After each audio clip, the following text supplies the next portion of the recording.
khutbah. Khutbahnya bukan sembarangan khutbah. Karena khutbahnya dalam sholat Jumat itu memiliki syarat. Juga memiliki rukun.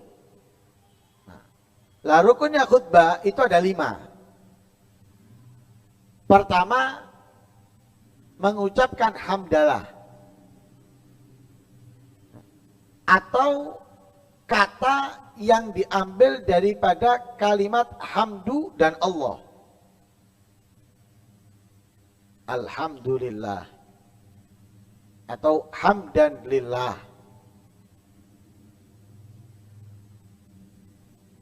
Atau ahmadullah. Dan semisalnya. Kalau diganti nggak boleh. Nah, diganti tidak boleh. Harus memakai 2 kata ini. Kata daripada alhamdu atau kata daripada Allah. Tidak boleh diganti dengan yang lainnya.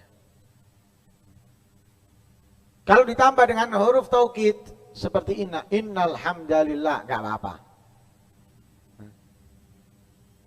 Ini rukun pertama. Rukun yang kedua, wasiat bitakwa atau salawat kepada Nabi. Nah, rukun kedua yaitu salawat kepada Nabi. Rukun ketiga wasiat dengan takwa. Lah salawat dengan Nabi, sebagian ulama berpendapat tidak boleh memakai dhamir. Dhamir itu seperti huruf yang kembali kepada kata sebelumnya. Kalau bahasa Indonesia sepertinya. Sholawat atasnya. Ini sebagian ulama tidak boleh. Harus ada kata Muhammad, Ahmad dan semisalnya. Tapi sebagian ulama mengatakan boleh. Ada perbedaan. Kita pakai itu boleh, pakai ini juga boleh. Kemudian yang ketiga wasiat bitakwa. Wasiat bitakwa ini tidak harus dengan lafaz takwa. Usikum wa nafsiyya bitakwa Allah, enggak. Wasiat dengan takwa. Artinya wasiat dengan takwa itu menyampaikan kepada orang-orang untuk menjalankan perintah, menjauhi larangan. Intinya dalam lafadznya menganjurkan kepada orang-orang untuk bertakwa. Menganjurkan kepada orang-orang untuk menjalankan kewajiban. Mewaspadakan kepada orang-orang. Melalaikan atau meninggalkan kewajiban dengan mengerjakan larangan. Itu isinya. Nggak harus dengan kalimat usikum wa nafsiyya bitaqwallah, nggak harus.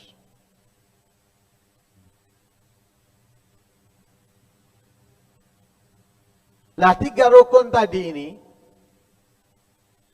hamdalah, salawat dan wasiat bitakwa, ini harus dikerjakan, dilakukan di khutbah pertama dan di khutbah kedua. Khutbah pertama dilakukan, khutbah kedua dilakukan. Ini syarat khutbah atau rukun khutbah yang kemudian yang keempat, membaca ayat Al-Quran. Lah membaca ayat ini boleh di khutbah pertama, boleh di khutbah kedua. Membaca ayat Al-Quran ini boleh di khutbah pertama, boleh di khutbah kedua. Lah ayat yang dibaca ada yang mengharuskan 1 ayat yang memahamkan. Nah, 1 ayat. Harus 1 ayat. Nggak cukup setengah ayat. Seperti contoh misalnya dia baca wa'tasimu bihablillahi jami'an wala tafarraqu. Ini setengah ayat, nggak sampai setengah ayat. Nah, sebagian nggak boleh, harus 1 ayat. Tapi ada pendapat yang mengatakan boleh setengah ayat, yang penting memahamkan. Ya, boleh setengah ayat, yang penting memahamkan. Nah, seperti wa'tasimu bihablillahi jami'an wala tafarraqu. Nah, ini setengah ayat atau nggak sampai setengah ayat, tapi memahamkan. Tapi kalau nggak memahamkan nggak boleh. Walaupun panjang tapi tidak memahamkan, tidak boleh. Lah afdalnya dibaca ayat itu di antara khutbah pertama dengan kedua. Jadi di akhir khutbah pertama, afdalnya di akhir khutbah pertama. Jadi boleh dilakukan di khutbah pertama, boleh dilakukan di khutbah kedua, tapi afdalnya dilakukan sebelum menutup khutbah yang pertama. Kemudian yang terakhir, doa untuk orang-orang mukmin, laki maupun perempuan. Ya.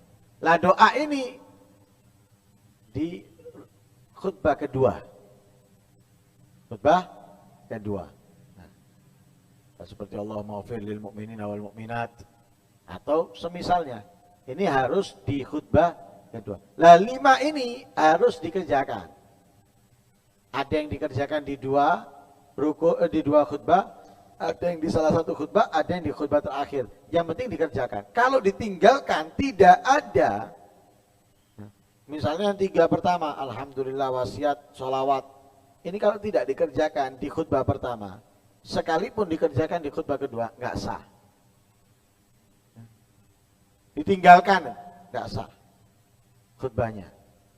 Lah kalau tidak sah khutbahnya, mau tidak mau sholat Jumatnya nggak sah. Karena sahnya sholat Jumat itu tergantung dengan sahnya khutbah. Khutbah nggak sah, sholat Jumatnya nggak sah. Ini yang pertama, rukunnya khutbah. Kemudian syaratnya khutbah itu harus didengarkan oleh orang yang Jumatan.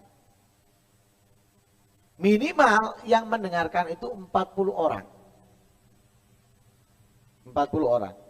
Harus mendengarkan khutbah. Lah yang didengarkan apa? Dari awal sampai akhir? Tidak. Yang didengarkan hanya rukunnya. Yang didengarkan hanya rukunnya. 5 tadi itu. Harus didengarkan oleh 40 orang. Ya. Kalau tidak didengarkan oleh 40 orang, maka tidak sah. 40 orang. Nah, harus mendengarkan rukun khutbah. Tidak harus dari awal sampai akhir, rukunnya. Yang penting itu rukunnya. Makanya khutbah Jumat itu sebetulnya cukup. Alhamdulillah. Allahumma salli ala sayyidina Muhammad wa ala ali sayyidina Muhammad. Usikum wa nafsi bi taqwallah. Bismillahirrahmanirrahim. Inna a'tainakal kautsar, fashalli rabbika wanhar, syani'aka wal abtar. Barakallahu li wa lakum fil Qur'anil azim wa nafa'ana bihi wa duduk dia. Bangun lagi. Alhamdulillah. Allahumma salli ala sayyidina Muhammad wa ala sayyidina Muhammad. Usikum wa nafsi bi taqwallah.